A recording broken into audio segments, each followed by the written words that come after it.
సంవత్సరంలో తెలుగుదేశం ప్రభుత్వ హయాంలో పేద ప్రజలందరికీ పక్కా ఇంటిని ఇవ్వాలని మంచి ఆలోచనతో ఎన్టీఆర్ నిర్మాణ పథకం కేంద్ర ప్రభుత్వము సహాయ సహకారాలతో టిట్కో ఇళ్లను నిర్మించడం జరిగింది.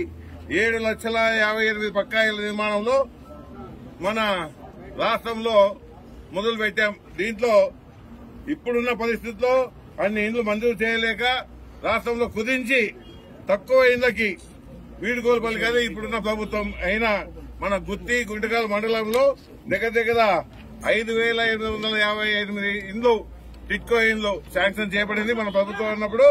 అదే 2019 సంవత్సరం వచ్చినాక, అంటే ఆ ప్రభుత్వం వచ్చినాక మనకి 3,494 ఇండ్లకు మాత్రమే కుదించినారన్నమాట. అంటే మిగిలిన ఖర్చు చేస్తున్నారు. అయితే చాలా సంతోషం, బాగానే ఉంది.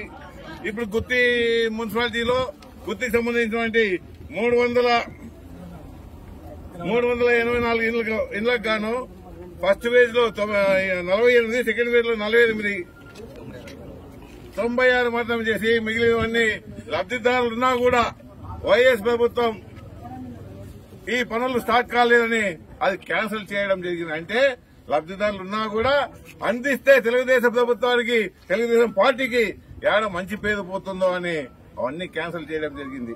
అదేవిధంగా గుంటకల్లో కూడా 4,034 ఇండ్లు శాంక్షన్ అయితే 2,054 మాత్రమే ఇచ్చారన్నమాట. మిగిలినవన్నీ క్యాన్సిల్ చేశారు. అయితే అక్కడ రీటెండర్ చేసే అవకాశం ఉంది కనుక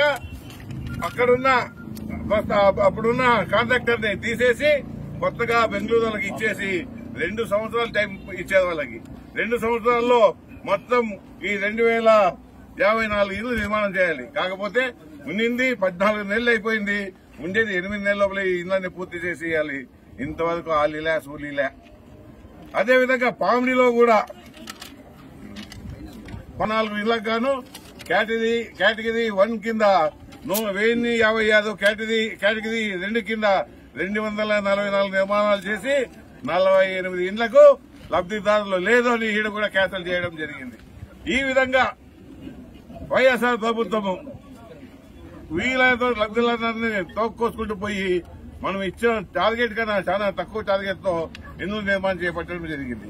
మరి ఇవన్నీ చేసినా బాగానే ఉంది. దీనిలో ఈ డబ్బులు కట్టారు ప్రతి ఒక్క లబ్దిదారుడు ఎంతో ఆశపడి పెద్ద ఎత్తున చంద్రబాబు నాయుడు గారు వేగవంతంగా ఇండ్లు కట్టిస్తున్నాడు. మేము